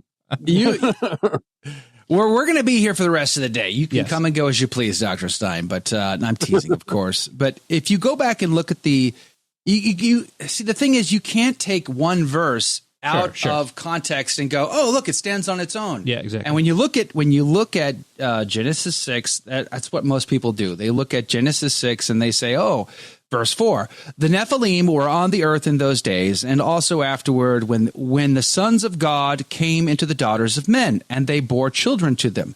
These were the mighty men that were of old, the men of renown. Now, they say that and go, oh, yeah, well, okay, so these were the angels copulating with women and having babies, and then they're giants, and that's where Goliath comes from. I totally disagree. I do not believe that's the context. So you've got to back up, and you got to look at the entire context. No verse should be taken out of context, and to get its context, what comes before, what comes after, how is it used? The son of men. Who are these guys? If you search chapter 6, when men began to multiply on the face of the ground, and daughters were born to them, the sons of God, saw the daughters of men were fair, and they took to wife such of them as they chose. Then the Lord said, my spirit shall not abide in man forever, for he is flesh, but his days shall be 120 years. So the very fact that these two lines, whatever they may be, they intersect, this is apparently very upsetting to God, because his immediate response is, I'm going to put now a limit to the lifespan of this generation. So when you go back even further and you start looking at, okay, the fall of mankind in Genesis chapter 3, they get kicked out of the garden. Genesis chapter 4, Cain murders Abel. Abel was the good boy. Cain was the bad boy, right? Cain doesn't die. He gets a mark. He gets sent on his way. 7 generations down Cain's line, you get to a man named Lamech. Lamech does several things. He builds cities named after himself and his sons. He sets up worship to himself and his sons. He takes multiple wives. It's the first time in sacred scripture a man takes multiple wives. Lamech does that. And he murders just because. He's like, what's his name? Not Bob Dylan. Who's the other one? The Man in Black. Johnny Cash? Yeah, what was his song? Shot a man in Rio just to see him die? Yes, that's Lamech, 100%. Johnny stole that from Lamech in Genesis. So he murders just to see a guy die, right? And he's boasting about it to his multiple wives. So that's Lamech's line in the 7th generation versus Seth is born to replace Abel. Seth is the good son. And down Seth's line, you get worship of the Almighty God. You get liturgical practice to Almighty God, and he is the good line. So he's doing what he's supposed to do, like Abel was. He's the good line of Seth versus the bad line of Lamech. In the 7th generation of Seth's line, you get Enoch's granddaddy, or Noah's granddaddy, Enoch, who is so holy that he is taken and doesn't die, right? And we expect him again at the end of time. So you get the good line of Seth versus the evil line of Lamech. Lamech is the sons of men. Seth is the sons of God. And they begin to intermarry in chapter 6, and their offspring are the Nephilim, the men of renown, the corruption, which leads to God saying, oh, heck no, you've corrupted the good line. This is not good, and brings about the flood. So my interpretation is this is simply these two lines, and it's the same old story. It's a repeating pattern. You actually see it all the time. From this point on in the Old Testament, you see the same pattern repeating and repeating. You get a new Adam in a new garden and a new covenant, and he falls prey to his temptations, and he sins. Same thing with Noah. Noah gets off the ark. What happens? He offers a sacrifice immediately to renew the covenant, and you get the rainbow in the sky. And then guess what? He builds himself a little farm, and this is what Ron Wyatt went and filmed, and you can go there and see it for yourself today. Many people do go there today. You can see the stone walls that he set up, and the remnants of the stone cabin that was built there. And he sets himself a vineyard up, and then he takes the grapes and he presses it and he ferments it, makes wine, gets drunk. As soon as he gets drunk, what happens? His son Ham wants to usurp the power of Japheth, not Japheth, of Shem, his older brother, and take that firstborn blessing by seeing the nakedness of his father. So again, a new Adam, Noah, in a new garden there in Turkey, but a new fall and a rinsing and repeating of the pattern. So it happens over and over again. So I'm firmly not in the camp that says Nephilim or anything of angels. Now you could say the evil line of Lamech was possessed because they gave themselves over to mortal sin. Fair enough. I'll go that far. Maybe they did that, but they did so knowing. They did so choosing. This was of their own free will. Well, yeah, I don't think anyone theorizing about this is saying that it's not of the own free will. I think that people theorize that this is active demon worship. This is what we see in pagan the New World in South America. All of these pagan civilizations. These are literally echoes of an even worse form of demonology before demon worship. Demon idolatry before the flood, which is how bad things got for God to destroy the flood. That's the theory that I tend to see. So that's where the interesting theories about that there were horrible combinations of people and things going on before the flood because they were using occult alchemy, supernatural means to create this stuff. And you see that in the pictographs, right? Yeah, there you go. Yeah, yeah. And we see pictographs all over the earth that depict these weird, bizarre, human, animal-like creatures because Satan wants us to believe we're worse than animals. Well, right? And the theory is that's literal. Those are literal depictions of what this essentially cavorting with demons is getting you. Yes. It's not about fallen. It's not about angels. It's about fallen angels. It's about demons and cavorting with them and worshiping them. And someone said, someone else on here in this thread was saying that there's a Jewish legend about the flood that says that the final sin was the making up of marriage contracts between men and also men and animals. That was the last step before the flood. Horrible. Yeah. So anyway, the culture ultimately gone totally mad. Yeah. Did you see the? I saw some interesting theorizing. What am I looking for on Telegram that you were the most recent picture? The most recent picture. The one you posted. Yeah. There you go. Wave crest erosion. Ooh, yeah. So in other words, I guess I could change my camera to show this. Maybe let me turn that down. Let's see. Yeah, can we stop that? Can you see that? So Jake is saying that this picture seems to suggest that according to the erosion on the pyramid, it looks like potentially floodwaters eroded that portion of the pyramid.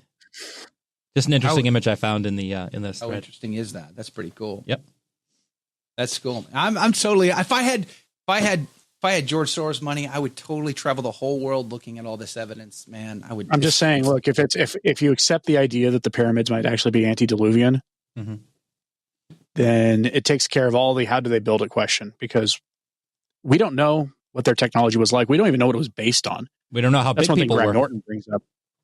Yeah. I don't know. I find it fascinating. These could have been real tall people, and there was only a couple of them per brick. Hauling them around and dropping them down.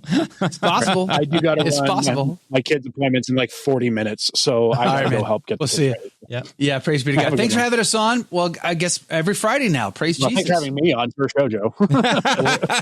Thanks for having us on your show, A Catholic Take. It's yours anytime you want it, Dr. Stein. Just say the word. There you go. And I will bow into the night. God bless you. We'll see you next week. Mountains of Elysium says, science is recreating the mix of human and animal, and Akita, I believe, says times are worse than before the flood. I believe that's true as well. Christopher says there are a few accounts on X that are promoting the idea that pyramid erosion and some other things is due to the Earth's axis dramatically shifting. See, there you go. And that's part of the global flood as well, that all of that happened all at the same time, creating such a dramatic, insane, intense moment in time, right? The shifting of the axes. Jane says, my mother told me our family doctor, Catholic, knew the doctor that invented the pill, and he asked him not to release it. If he didn't, someone else would have, but at least it would be on his soul if he didn't. Yeah, it's like, but if I don't do it, somebody else will do it. And it's not an excuse, right? Like, just because you might make a lot of money versus someone else make a lot of money doesn't mean you should do it. How evil is that? What is Yvonne trying to say? Lamech, Islamic. Never mind. I like where your mind is going, Yvonne. Making connections. Making connections. Connecting the dots. That's what all these schizo theories are about. It's making the connections. I don't know. I just think it's so fun, to be honest with you. I think it's hilarious. But I guess the other thing I love about it, though, is, the reality that I think it's the reality of discovering that there truly is a God, and that God truly has revealed himself to us, and we can trust it. And the world doesn't want us to trust that, right? And that God revealed himself, and then, of course, took upon flesh and dwelt among man, and he is the only way to the Father. And that's what I love about it. I just think it's the most fascinating thing when we discover archaeology actually is on our side and not on theirs. And although they are trying to hide that from us, they don't want to believe it, so they definitely try to shift the evidence in such a way that it looks and appears in a certain way. And how many people will doubt that, right? We have to be the seeds thrown into fertile ground, and that means we have to stand with faith. And what we don't know today, maybe we'll learn tomorrow. That's what I just love it about that.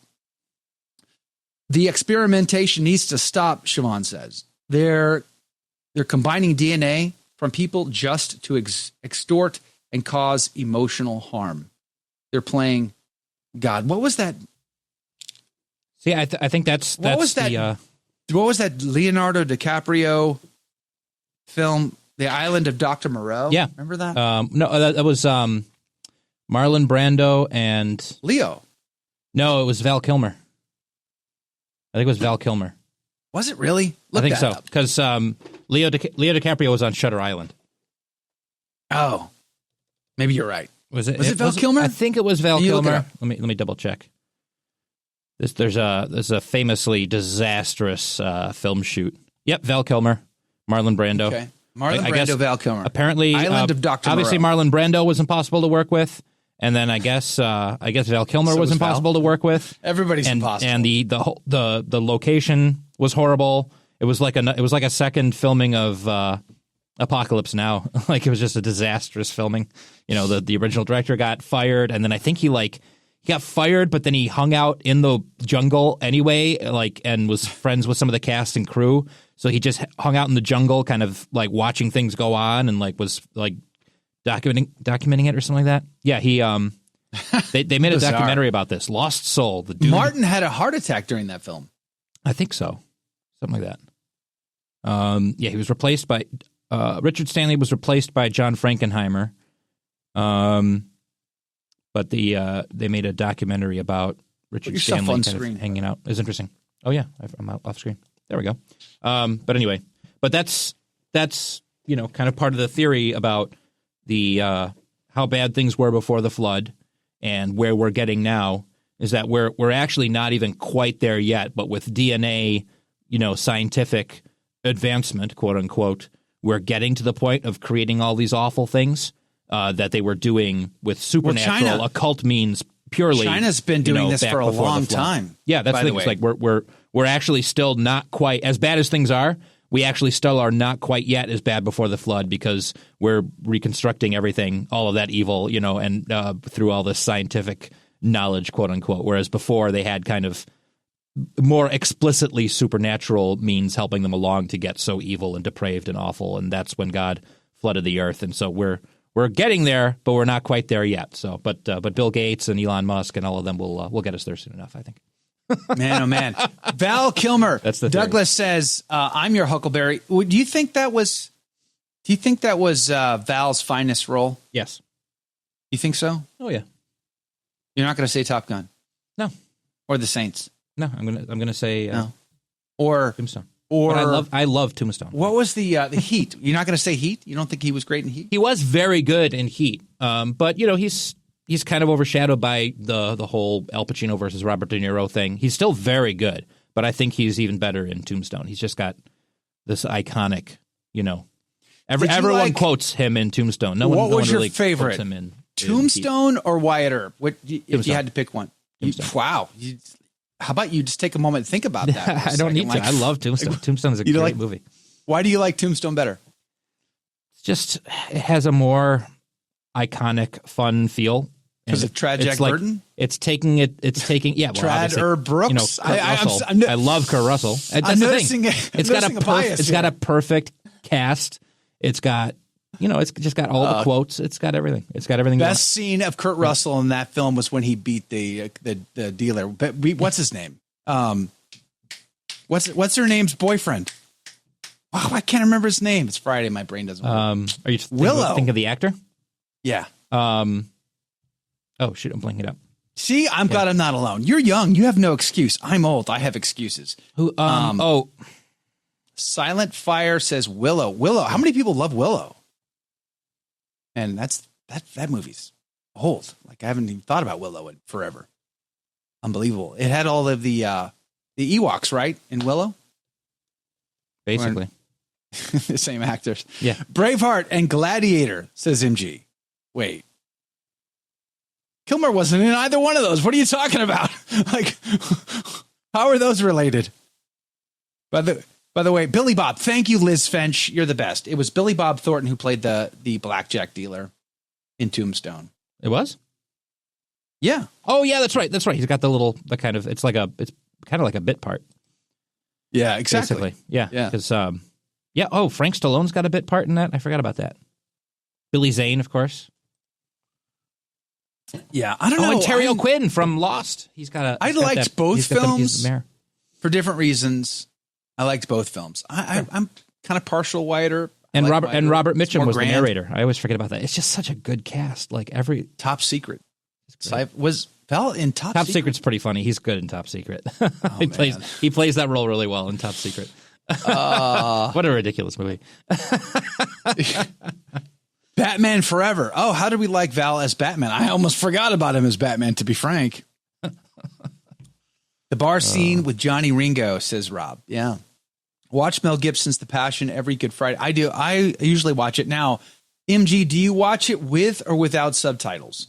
I prefer to watch it without the subtitles now. I just like to take it in, listen to the language being spoken. But if I'm being honest, some of the actors reciting those lines did not do that great of a job. They didn't sell me on them actually speaking that language sometimes. It's kind of distracting if I'm being honest. Like some of it is. It kind of reminds me of The Hunt for Red October. When I was a teenager, when The Hunt for Red October was out, I loved that film. I got the soundtrack of that film and listened to it in my car. Yeah, exactly. It was so the great Basil Polidorus, also composer of Starship Troopers and of course Conan the Barbarian.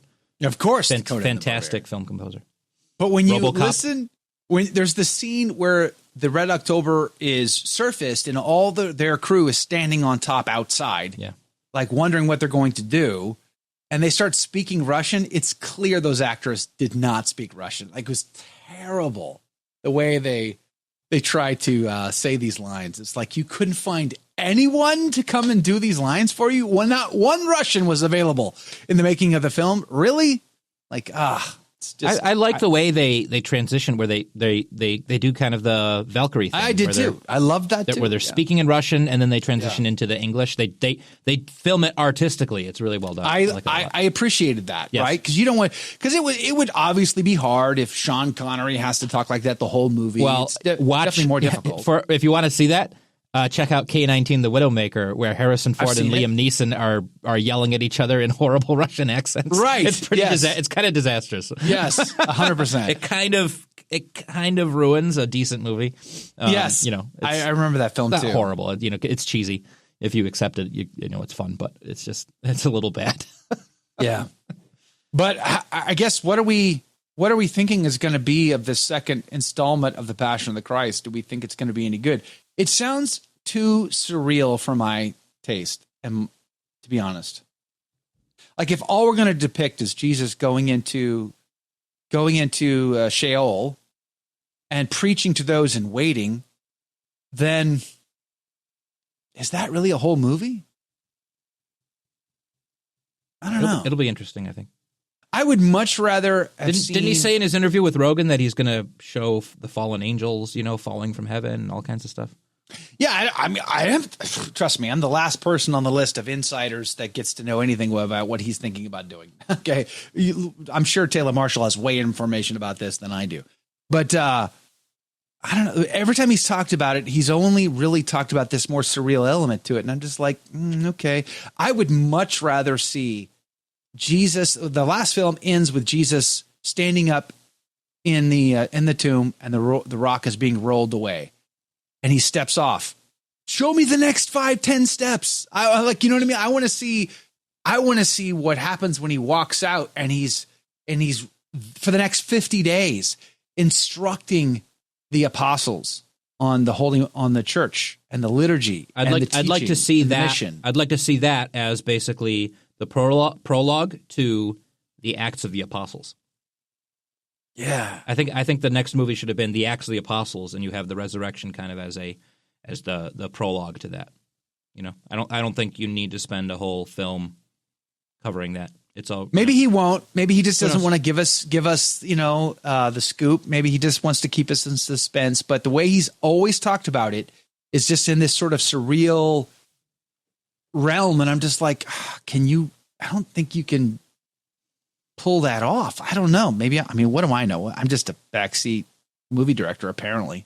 I don't really know anything, but and he's certainly Mel Gibson, and I'm not. But John Franco says Val Kilmer's best role was as Jim Morrison in the Doors film. I forgot about the Doors. Yeah, totally forgot about the Doors. I usually forget about the Doors too, but then I hurt my nose. Never mind. I gotta have my vote on that. I personally liked Val in The Saints. I loved it. I thought where he plays very entertaining, his name's Simon Templar? Very Mission Impossible. Before Mission Impossible was something, Val Kilmer was. The Saint. I'd rather just go back and watch Roger Moore as Simon Templar. I don't know. I loved Val in it. I thought it was great. I thought it was enjoyable. It was very enjoyable. Plus, you also got the actress from The Karate Kid. So she finally got to do something other than The Karate Kid. Yeah. Which was awesome. See, the thing about The Doors is that the Echo and the Bunnymen version of People Are Strange is just better. So, I don't know what that is, but especially because it's on the soundtrack to The Lost Boys. So. By the way, speaking of films, Jane says The Boys from Brazil, a great movie that shows how the Germans went to Brazil. Gregory Peck, I think David Niven, maybe? I have not seen that. I'll have to look that up. Don't get it confused with Brazil, which is the... Brazil. Yeah, the, what's his name, Terry Gilliam movie. The Boys from Brazil is Gregory Peck and Laurence Olivier. Gregory Peck and Laurence Olivier. And I think they're... Yeah, MG's on the team for Mel Gibson's film is going to be amazing. I certainly want it to be. Mm-hmm. I hope it is. I'd love to come out when it comes out and say, man, was I ever wrong? This is great. I want that. I do. I don't know. I'm not sure. Mimi says Val Kilmer should have gotten the Oscar for Tombstone. He's certainly well loved for that role. Christopher, actress from Karate Kid, Elizabeth Shue, also with Val Kilmer in The Saint. Yes. I don't know. Is that her name? I forget. The original Karate Kid. They got rid of her after the first one, right? I don't think she came back in the second one. I forget. Sean Connery, War of the Roses. Awesome movie. That War of the Roses, is that the one where he plays the monk? The Inquisition monk? That's the name of the rose, I think. The name of the rose. That one's scandalous. Umberto Eco, yeah. Umberto Eco was... it's a scandalous film. Was I think a little... I don't recommend it. The War of the Roses. Is the War of the Roses where he plays the Freemason along with what's his name? That is The Man Who Would Be King. The Man Who Would Be King. Yeah, sorry. So I can look up the War of the Roses, obviously. I'm not getting it right. Just bringing the movie talk They full must circle. they must be thinking The Name of the Rose. The Name of the Rose. Because I don't see War of the Roses as a film here. That's so scandalous, that one. The War of the Roses. Christian Slater was in that one. There is a film, The War of the Roses, with... Oh, it's Michael Douglas and Kathleen Turner and Danny That's DeVito. the divorce film. Yeah, that's what that is. I knew I'd seen some reference to that somewhere. Val's best role was in Top Secret, says Michael Thomas. Maybe. I don't know. Chesty, good morning to you. Thanks for hanging out with us today. Praise be to God. Miriam's here. Good morning to you, Miriam.